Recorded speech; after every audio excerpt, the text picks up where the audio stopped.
আসসালামু আলাইকুম প্রিয় দর্শক, আজ আমরা পর্যালোচনা করব ইফতারের পঠিত দুটি দোয়া নিয়ে। প্রথম দোয়া হলো যাহাবাত যামা ওয়াবতাল্লাতিল উরুক ওয়া সাবাতাল আজরু ইনশাআল্লাহ। এই হাদিসটি ইমাম দারাকুতনি রাহিমাহুল্লাহ বর্ণনা করেছেন এবং এই হাদিস সনদের দিক থেকে হাসান, এজন্য এই হাদিস নিয়ে আমি পর্যালোচনা করছি না। হযরত আব্দুল্লাহ ইবনে ওমর রাদিয়াল্লাহু তাআলা থেকে বর্ণিত হয়েছে, কানা রাসূলুল্লাহ সাল্লাল্লাহু আলাইহি ওয়াসাল্লাম ইযা আফতার, আল্লাহ রাসূল সাল্লাল্লাহু আলাইহি ওয়াসাল্লাম যখন ইফতার করতেন তখন এই দোয়া করতেন, যাহাবাত যামা ওয়াবতাল্লাতিল উরুক ওয়া সাবাতাল আজরু ইনশাআল্লাহ। আমাদের দেশে বহুল পরিচিত আরেকটি দোয়া আছে যেটা বিভিন্ন ক্যালেন্ডারেও লিখে দেওয়া হয়, আল্লাহুম্মা লাকা সুমতু ওয়া আলা রিজকিকা আফতারতু। এই দোয়াটি প্রথমত দোয়া হিসেবে তো আপনি পড়তেই পারেন যে আল্লাহ আপনার জন্য আমি রোজা রেখেছি এবং ইফতার করছি আপনার রিজিক থেকে, এটা তো পড়তে কোনো সমস্যা নাই। বাকি কথা হলো এটা হাদিস দ্বারা প্রমাণিত কিনা। আল্লাহুম্মা লাকা সুমতু ওয়া আলা রিজকিকা আফতারতু, এই দোয়াটি মুরসাল ভাবে যেমন বর্ণিত হয়েছে, মারফু সূত্রেও তেমন বর্ণিত হয়েছে। আসেন, মুরসাল সূত্রে বর্ণিত হাদিসটি ইমাম আবু দাউদ রাহিমাহুল্লাহ বর্ণনা করেছেন কিতাবুল মারাসিলে, ইমাম আব্দুল্লাহ ইবনে মুবারক তার কিতাবুজ জুহুদে বর্ণনা করেছেন, ইমাম বাইহাকি রাহিমাহুল্লাহ সুনানুল কুবরাতে বর্ণনা করেছেন, হযরত মুআজ ইবনে আবি যুহরা থেকে বর্ণিত যে রাসূলুল্লাহ সাল্লাল্লাহু আলাইহি ওয়াসাল্লাম ইফতারের সময় দোয়া করেছেন। এই হাদিসকে ইমাম ইবনুল মুলাক্কিন রাহিমাহুল্লাহ আল বদরুল মুনিরে হাসান বলেছেন যে এই হাদিস মুরসাল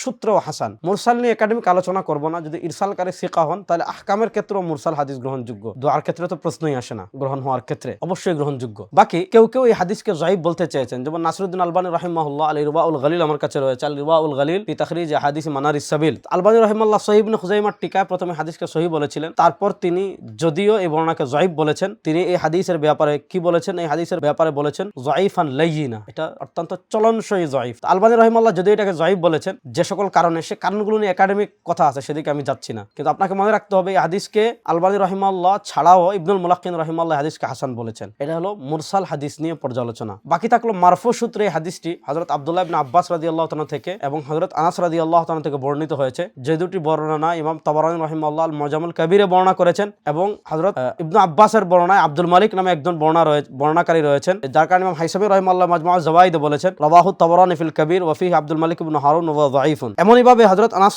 রাদিয়াল্লাহু তাআলা হাদিসও ইমাম তাবারানী রাহিমাহুল্লাহ বর্ণনা করেছেন তার মুজামুস সাগীরে, মুজামুল আওসাতে। এই বর্ণনাকেও ইমাম হাইসামি রাহিমাহুল্লাহ মাজমুআজ যাওয়াইদে যায়িফ বলেছেন। মারফু হাদিস দুটি যায়িফ, আর যেটা মুরসাল সূত্রে এসেছে সেটা হলো হাসান। তো সমষ্টিগতভাবে এই দোয়াটাও রাসূলুল্লাহ সাল্লাল্লাহু আলাইহি ওয়াসাল্লাম থেকে উলুমুল হাদিসে যে স্বীকৃত মূলনীতি, সেই মূলনীতির আলোকে প্রমাণিত। এজন্য আপনি আল্লাহুম্মা লাকা সুমতু আলা রিজকিকা আফতারতু এই দোয়াও পড়তে পারেন, যাহাবাত যামা ওয়াবতাল্লাতিল উরুক ওয়া সাবাতাল আজরু ইনশাআল্লাহ এই দোয়াটাও পড়তে পারেন।